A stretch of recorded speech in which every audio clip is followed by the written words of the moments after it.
This is Abby Teal. Welcome to The Real Deal with Abby Teal. I'm joined by my good friend Kevin, who is a student at University of Maryland. University of Maryland, but is joining us all the way from Memphis, Tennessee. So thank you Yes. so much for coming. I appreciate you coming and sharing time with us, Kevin. Not at all. It's an absolute pleasure every And time. What do you study at University of Maryland? Math and physics. Math and physics, and just puts it mildly, it makes it sound like we're doing algebra over here, but it's like pretty crazy quantum physics and such. So Kevin is an old friend of mine, and we've known each other for years through a program called ARC Farms, and ARC Farms has been a place that's been really kind of dear to both of our hearts. But Yes. Kevin, you were one of the first people who ever came to the farm and helped us form the programs. And in fact, you were on our very first youth advisory board. You remember that? Many eons ago. Yeah, a long time ago. And if I remember correctly, we were sitting around picnic tables and had a piece of paper, which I still have to this day, thank you very much, and asked, what is it that you guys need? What is it that your world needs? And aside from sheep, goats, and more ducks, for some reason, we need more ducks. Also, that what you advised us in was like you needed kind of opportunities to lead and room to try new things and do things that have gain hard skills and soft skills and learning how to get along with others and coping skills. And we thought, how old were you then when we started that? 12. You were 12. Yeah. And so this is pretty mature thought for 12-year-olds. And there were some younger people too who were on that first youth advisory board, which really started all of the ARC Farms youth empowerment training and the internships that ensued after and all the mini programs. So now we're out in the world trying to learn how to take all the things that we've gotten from ARC Farms and all of those incredible youth empowerment programs, which you guys helped us design, and try to parlay that into a method of helping human beings be more authentic and real in their world. That kind of empowerment that we learned from teenagers and rescue animals, quite frankly. That kind of empowerment actually opened up something much bigger than learning how to use a skill saw or driving a tractor. I'm going to just get right into it. One of the first things that after we had done programs for a couple of seasons, we thought we should probably go back and re-ask the question, like, how are we doing? What have we learned that's working? What's going well and what's not? And one of the things that we asked was, like, what do you most get out of youth empowerment, out of these opportunities? And your answer, by the way, like, this is right after being valedictorian of your 8th grade class, and at the time, you can shake your hand, I was there at the award ceremony. But also like Mayor's Youth Council and top of the list on the Memphis Youth Symphony and all these many, many accolades, things that you were doing. And you said the thing that you most got out of being at the farm was It's having the freedom to fail.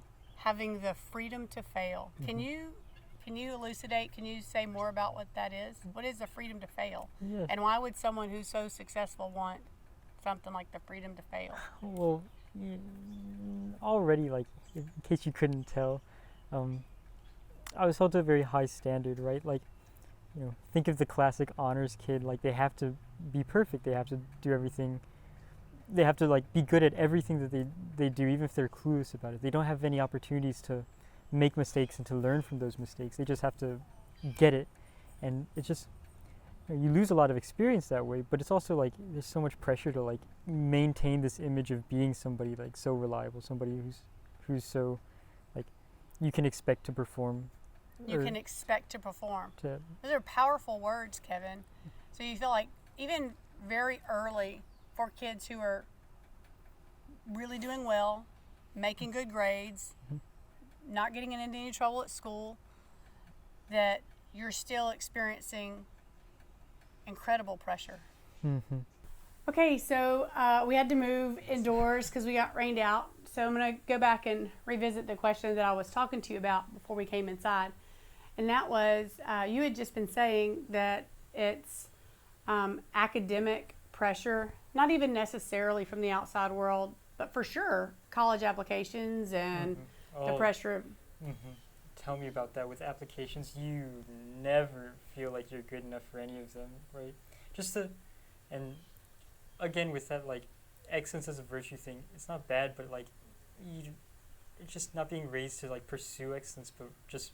Are you saying excellence? Excellence of virtue? Yes, it's just, but like, just being expected to already be excellent is just, like, especially with college applications, or not so much job applications, but especially college applications, you're like, well, it's like meaningless if I don't get into a great school, but with what I have, like, I can't get into a great school, and you just have such pressure, and you end up seeing yourself as so insignificant if you're not already achieved so much. Yeah, and that, even so with college applications, and one of the things that we've learned over the many years with being a program director for Art Farms, I get to write those letters of recommendations. By the time, and I get to help a lot of teenagers work on their senior projects. So like your senior project was with the bees. Take care of bees, yeah. That was really awesome. And yeah, and track them and using hygrometers and all that incredible stuff and like quantum physics. But that's what I wish I had like kept up like more properly. But it was like constantly in flux what was going on with the bees. Because it's bees. Yeah. And nature's like that. But I've seen so many people come through with senior projects and the pressure to finish them, and then also to be able to get enough out of the senior project to write those ever important essays. And then it's not enough to just volunteer. You have to be a leader. You have to be an innovator. You need to have started a youth initiative or a program. Yes. And especially during COVID, there were just almost no opportunities. People didn't want to have you around. They really didn't want to have a bunch of teenagers around. And the challenge, so then it's not just academic. And we also want you to hold down a job, and we also want you to be well-rounded. Yes, and show that you're a real Renaissance man by like age 18. But, you know, I was not raised in a household where it's like I'm worrying about college applications at age 9, so I didn't know to like steadily develop these skills or these accreditations. Yeah, so it kind of sneaks up on you. So in fact, I tell people who are juniors, who are finishing their junior year, here it is, May, June, and they're finishing their junior year, and I'm saying, so your summer is your senior project that you haven't done yet. Like, and they're like, nah, it's summertime and I want to chill. That application opens up on August 1st, and you've got from August 1st to November, if you're getting an early decision or early action, get in there. This is a lot of kind of in the weeds of the pressure. So you also had pressure, and I know that something that was really reinforcing for you has been your martial arts. But even that is kind of measures how far you have grown just by the system of belts. You hold 2 black belts, and they're in. Oh, one's in karate and one's in kung fu. One is Kevin is my ninja. I got my own ninja. The rest of the kids are like, Miss Abby, you can't be saying Kevin, you're my ninja. And they're like, you're gonna get in trouble, but whatever. I got my own ninja. He is my ninja. But even with that, you've got school, and you've got a million other projects that you have to do. You play viola. You're on all these youth councils and programs, and you've got to test for your next level of belt, so the pressure seems to be everywhere. What is that impact? So one of the things that I love about Kevin, we've hung out for years now, and one of the things that we've learned in what we do is something called a fire pit. And in fire pit time, we go through a series of no scabs, which is no sarcasm, criticism, accusing, blaming, shaming. And we just go through this process. It's pretty magical. We're going to be releasing a book about it in the fall that it helps explain how we live a no scabs life. Like, think about it, living without sarcasm, criticism, accusing, blaming, and shaming. And shaming is that big piece that you were saying, that hangs over everybody's head. As a young man, and I'm really kind of asking a lot here, but we've talked about this. In fact, we were just talking yesterday with a couple of other guys. about how toxic and how limiting it can be to have this another pressure, an additional pressure as a young man to feel like that you can't also be the rest of your human self as far as like sharing your emotions or reaching into conversations with another guy friend about something legitimately that's a struggle, even talking about other pressures with other guys because you don't appear weak or fragile. Can you share more about that? Yeah, this is a lot of this stuff is pretty universal, right? Not like restricted to guys, but definitely just a big part is like inadequacy. Guys don't want to seem useless. They seem like they want to like be able to provide value to certain communities. And so if there's something, this is something I've seen a lot more with friends. If, for instance, if somebody like enters a group and they're known as the funny one, then they have to feel they're constantly on their A game, constantly Always able to funny. make people laugh. Yeah, like they have a role, right? But then again, there's that pressure where it's like they're expected to constantly meet that role, be able to live up to that role. And so they have a mask, whereas they're not able to express who they are. They're just able to express this one face, or like what I'm supposed to do here. Single dimensional. That I like that you kind of picked up on that. One of the things I've been thinking about recently is how we as consumers of media and social media, like podcasts and TikTok and Instagram and all these other things that we kind of scroll through and go interested, not interested, like, leave it, whatever. And we just kind of scroll through, and so many of these things, if it's not puppy videos, so many of these things are human. We see human images, and we experience human beings as entertainment or less entertaining. That, like to your point, they play a role. They provide a certain amount of either they're interesting or skip. Yeah, and like people then become kind of it kind of reminds me, there's something I heard one time about the difference between a character and a situation, where it's like you can have a person in like a piece of literature, but it's like either they're a character where they have like depth and they represent kind of several facets of humanity, or they're a situation where they just they're a collection of traits that imposes pressure on a story or imposes pressure on other characters and allows these characters to grow and changes in human ways, but this character itself is just kind of like, almost like as terrain. They're almost a prop. Exactly, yeah. And you kind of have something similar to that on social media, where you can't experience the depth of somebody's being or like many facets of someone and really experience a person. You just see a face. They're just a representation of like a trend or some type of humor or so on and so forth. It's developing personas, right? Yeah, to your point, it's like they're either passing or failing. They either are qualifying as either entertaining or doing the trick that they said that they could do, or doing the dance that they said that they could. Yeah, or like representing a certain like culture on the internet, sort of thing. Yeah, but not being. We don't get the whole right. There's no. Even if you know them, I think that's really interesting. So how do you push past that? Like, how do you get into? Because I find a friend of mine was recently telling me about a book. I always have to think about Steinbeck of Mice and Men, but I think it's of Boys and Men. And I'm probably butchering that, but I'll make sure that I get the actual title and author and the tagline here. And I think that what I had heard in the reading of this book, that her takeaway was that young men, especially of your generation, but young men in general, are struggling to have that drive and ambition moving forward. Maybe partly because some of the pressures. So a lot of them are not getting their driver's licenses. They're not like that. They're just like, why try? And one of the arguments they had for not getting one was, well, if I'm not gonna go on dates, or if I'm not gonna get a girl, if I'm not gonna whatever, then why get a license?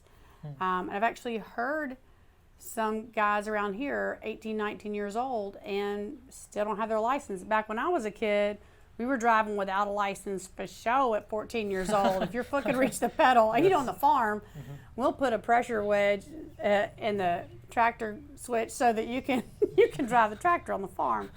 We don't, probably not supposed to say that out loud, but we definitely do it because like there is a certain power for being able to say I'm moving in the direction I want to move. How do we give back to young men this place of confidence? Have we untrained it, or have? That's a weird one. In general, this is more of a hot take. In general, I feel there's kind of an uprooting of like notions of culture and tradition in America, just because people kind of consolidate in their own little bubbles these days and kind of create their own cultures, which is interesting. It's vibrant, but it like no longer is there a notion of like principles that people should uphold, or like how you should be, which in an extent is kind of contradicts what we've been saying, right? Like, yeah.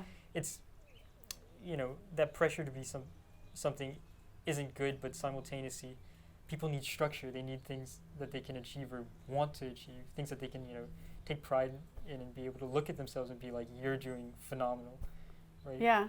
And to your point, I think it's really powerful, like you're saying at exactly the same time, that too much pressure, this overachievement pressure, is toxic and it's heavy and it's exhausting, and also at the same time this role playing where people become like a backdrop for other things, like that's also exhausting, because for this character, for this person that you were describing, like who comes in, they're always the funny one, like when they're genuinely exhausted and tired and worn out and have just heard hard news or are really struggling to make make it to the next day, they still can't can't turn off. Yes, they're scared because that one especially, actually to go back to earlier, especially with guys, they're scared of how other people will react to those other faces. So if they like change how they are, or like show another way of how they are, even if they're exhausted, like if they show that they're just not up to it today, they're scared that they won't be valued as much. They're scared that they won't be valued as much. It's such an eye-opener, and I love that you are confident enough as who you are. You've done a lot of your own emotional work and just being a human, and you have learned to push past some of those things. But I think the other thing that I hear you saying, even about like the ones who are struggling to want to move forward. I mean, guys, there's an epidemic of people who are their game plan for life is live in their parents' basement, or like maybe get a job, maybe not get a job, and there is a certain amount of structure. There's a balance. There's where you don't want to tip over into that toxic pressure, but you need to have something that draws life towards you. Yeah, it's like it reminds me a lot of like working or doing things, right? Like if you're a worker in a field, right? Say you're a farmer and this is like what you take pride in. Because this guy spent a lot of time on the farm. I can vouch for that. You're doing things that you love. You're like doing projects. You're realizing your dreams, and you enjoy it. You're getting physically stronger. But if you're working in a field, you're working in a way that you have to. You're breaking your back. After a long time, one person will be strong and happy and like healthy and everything, and the other person will just be kind of wiry and worn. Yeah. Yeah. And, leathery skin, sinewy. There's something that seems to come through. There's a message in that's like, it's not just that you do a thing, it's how and why you do a thing. One of the things that we found at the farm, and this is not a joke, is that we would have maybe programs that day from 8 to noon, and at 3 o'clock in the afternoon, I'm like, go home. People don't live at the farm. Go away. But no, just the field isn't finished being mowed, or we haven't got all the seed out. Remember, we would plant ryegrass every October, and if you don't get the rye seed out in October, you ain't gonna have none during December, that's for sure. And so we would go out there, and I would think, the rain's coming, y'all all gonna catch pneumonia. And y'all are like, no, but we don't have the other field planted. Just 3 more turns on the tractor or the 4-wheeler, and that sort of sense of working towards purpose. That is something that I think is really essential as that motivator, that structure, is that the purpose for work is to build life and build life in your community. And I don't care if you're working in a factory and you're not seeing daylight, if you know that your position, what you're doing is essential and you are necessary and meaningful in your community, then you're still working for a purpose, aren't you? Yeah, it's searching for fulfillment, searching for value. Yeah. How do we help young men? I can talk to girls all day long about what it feels like from this side of the conversation, but I can't speak from your side. And quite frankly, it's not always easy to find someone who, as a young man, will talk about the struggle of, finding meaning, finding value. How do you breach that conversation with other guys and other people in your friend group? So you've got good groups of friends, guys and girls. And I know a lot of your guy friends. And so how do you open that up? How do you reach into those spaces and start breaking down that barrier so funny guy can come into the room and go, I'm terrified I'm going to lose my spot at this school, or I'm really struggling, like I need a hand. And instead of having to come in and be the joker, lose everything and not have the support. A big part is actually, this is one that I learned really from the farm, is being able to see someone, right? Instead of expecting something of someone, or like seeing an aspect of someone, being able to see the person for who they are. And so recognizing that if this person comes in like acting different, like they're allowed to like feel different ways or act in different ways, and you can still accept like this person. You're not like, oh, this person's like, there's something wrong with them, or oh, something's up, or whatever. And being compassionate and being aware of this person is good, because sometimes people want to be heard. But a big part is just like allowing this person to be and still like loving them for it, right? Yeah. That's a big part of it. For you, how have go ahead. And of course, like establishing like proper community with people. And part of that, like, that has to be a two-way. The door opens both ways, right? So yeah. If you want people to have a certain type of relationship with you, it's always like a matter of like opening the door to it, and so showing that, like, putting yourself out there first, and opening up to other people, and to allow them to know, okay, it's okay to open up to me as well. Yeah, yesterday when you guys were talking, you said it was like putting your toe in the water. Yes, yeah. That you just have to kind of like, you say, like, what do? You say, like, I just want to talk about something, and if somebody gives you kind of a crazy janky face, that's okay, you're a no then.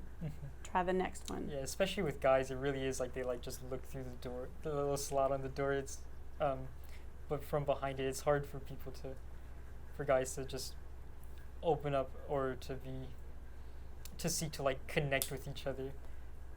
Yeah. Do you find that you have a lot of friends who are girls too? Do you find that it's the same? Like, can you be more open with females than you would with your male peers? It's about the same.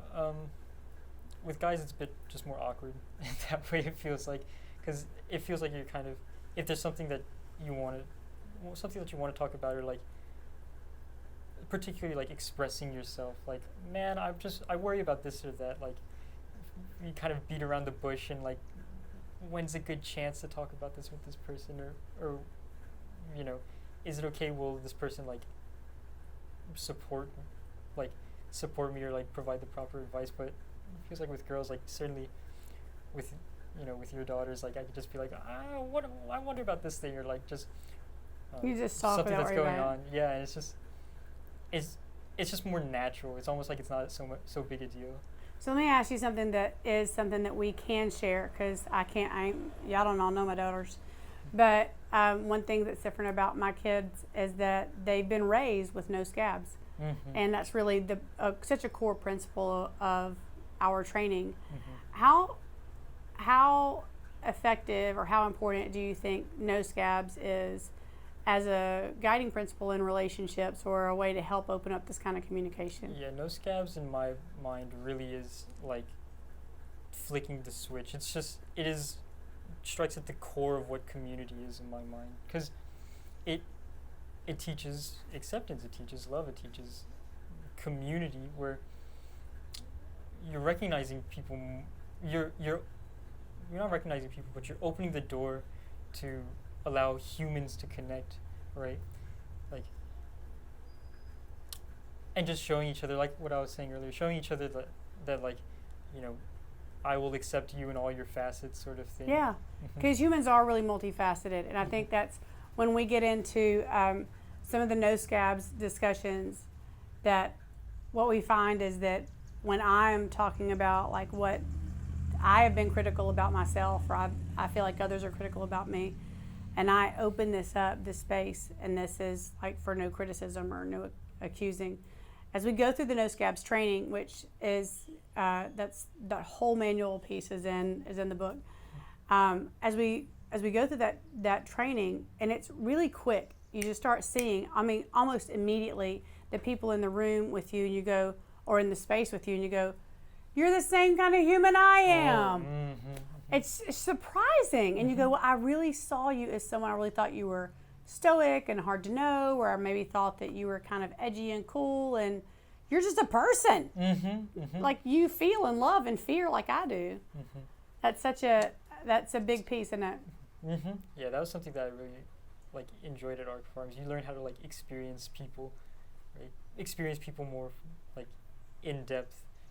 I don't know how to describe it. Like, and it's quick too, because even all of our training internships are 2 weeks. But even when we do like the quick ones, where we do like a 3-hour serve day, it's still. I mean, you've known these people for 3 hours, and you feel like, yeah, like I trust you with anything. It's almost like you learn how to like, you just take a deep breath and learn how to just be with around these people. Yeah, and the same. That I think as soon as somebody opens that up and says, I think one of the most powerful thing that I've seen in learning how to connect with and love humans and be in community, I think, is when somebody says, I am full. I am emotionally full, and I don't know that I can handle one more thing today. If someone says something like that that's just real, I go, oh, you know, I definitely don't want to jump on that today, but that's a person I know I could connect with one-on-one later. Like I really really resonated with what you say, with what you said, you know, or someone says, you know, like I can't do funny today, like to your funny friend. I can't do funny today. I've got nothing. I always just say to my friend, I got nothing for clever. I just can't. I can't pull up the clever right now. I'm tired, or I just, you know, it's not where I am. That people resonate with the honest openness. Like if we can just be open out loud in front of each other. Yeah, being vulnerable. Right? Yeah. Being who we really are. Well, this is really empowering to me. I know this isn't the last time we'll see you. I hope that we'll get to talk again soon. Yes, of course. But I wish you the best in your work at school, and you're going into your junior year coming up, right? At University of Maryland, and he did get into his dream school. Like that's been such an impressive thing. I'm really excited about learning more and working with you. One of my favorite stories that I ever have from the farm was about you and some of the other guys, and trying to just, y'all kept going back over and over again. It was one of the projects, maybe it was Duck Island, and y'all kept building the same thing over and over and over again. And we would always ask the same questions. Is it beneficial? Did it make sense? Did it work? And sometimes you have to take that third, that did it work, and just keep looping it back around and come back up to the top of the hill and go, okay. I'll tell you what, having a chance to like be stubborn like that was really fun. Yeah. Like I remember one time, remember the door latch we had for the the latch? They're like, we ran through so many iterations of that. It's like, why is this just not working? I know. I just ended up staying there like all day. But isn't that the engineering design process? That the whole part of it is like, okay, well, redesign, re-engineer, try it again, test, come back, try it again. And we did. And it takes everybody, right? Everyone has to come back together. And I think working together, to what you said, working together builds community. When we work with one another, I'm telling you, that is the ultimate diversity builder, because if you're carrying something heavy and somebody else picks up the other end, you don't care if they're tall, short, fat, skinny, black, white, male, female, or in between. You were just grateful that you're not carrying the load alone, right? That's like, Especially when you're getting something done, like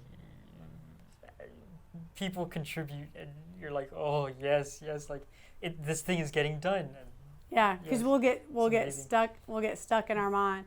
Well, I really love some of the things that you've shared, and the idea of having those awkward moments, even with the persistence of going back in the engineering piece. Like the practical side is, you can see that I'm trying and it seems like a good idea, but I can't get it to work.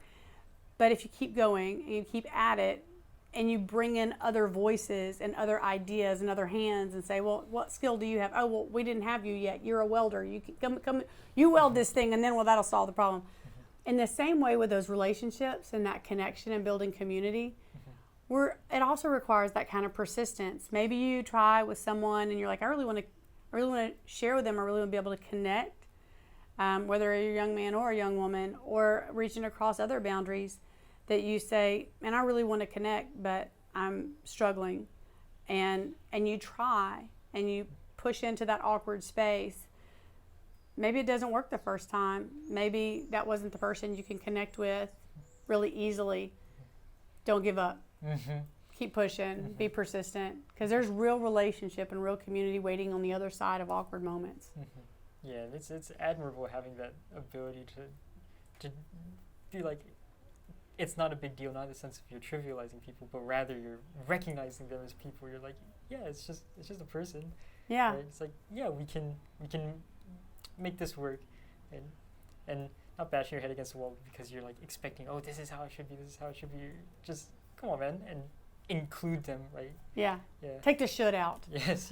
One of the kind of the language pieces that we use when we're going through the no scabs process when we do our training is that I release myself today from the unrealistic expectation that I have to be. The number of times I've heard things I've related to. Oh yeah. For that one, yeah. Sometimes other people are saying theirs, and I go, "Oh yeah, that me too." You know what she said, what he said. You know, like I need that.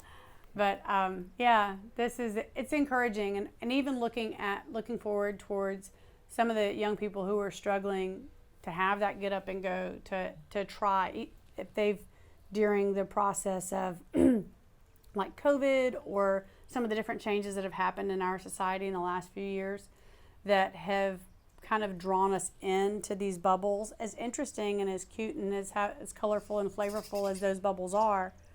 Life doesn't exist in a bubble. We're an ecosystem. And so what encouragement would you give to someone who's kind of stuck in that, like my little tiny community silo, to move forward into connection and other relationships? Well, one thing I want to say is just connecting with other people in other communities gives you a really strong sense of who you are as well, right? So you're not kind of defining yourself by like how you're getting dragged along with like the ideas of this little bubble or whatever. And just having that confidence is really a beautiful thing. And you recognize that, oh, I can like meet all sorts of different people and have these different types of interactions. You're just gaining these tools and learning how to be properly, how to be yourself, right? Yeah. I love that you said that, because so many people are afraid to meet or hang out with someone that they don't agree with politically or ideologically or in their belief system or the way they dress or the way they, we see this stuff on the outside and we go, oh, you're a fill in the blank, and we have some sort of moniker, some sort of name, some sort of identifier for this is who these people are, and I'm afraid to connect with them because I don't want it to like be contagious and somehow rub off on me and get off on me. But I love what you just said, that you actually become more of who you are by learning how you relate to other people, even if it's not the same. You don't become someone else I got chickens who hang out with ducks, but they don't float on the water, and they know it. Like, you still are you. Yeah, there's no like pressure to like, oh, I have to like, be this sort of way with this person or with those people. Like, even if people do have these disagreeing views, like these relationships come as they do, these interactions go as they do, and you just learn how to coexist with these people and to recognize, like, oh, this person's human too. Like, even though we disagree in this part and that part, like, I can still hang out with this person. Yeah. You value them for that multifaceted being, not that one idea. So yeah, I really love that. That's so precious and powerful, and I think I just take a lot of encouragement from that we are multifaceted beings, but we are also becoming more of who we are by being around people who look different, who sound different, who I happen to have a large community of Samoans in my life who are big, massive people who look like they're going to eat you if they're not smiling. The rugby players. But yeah, the rugby players at the very least.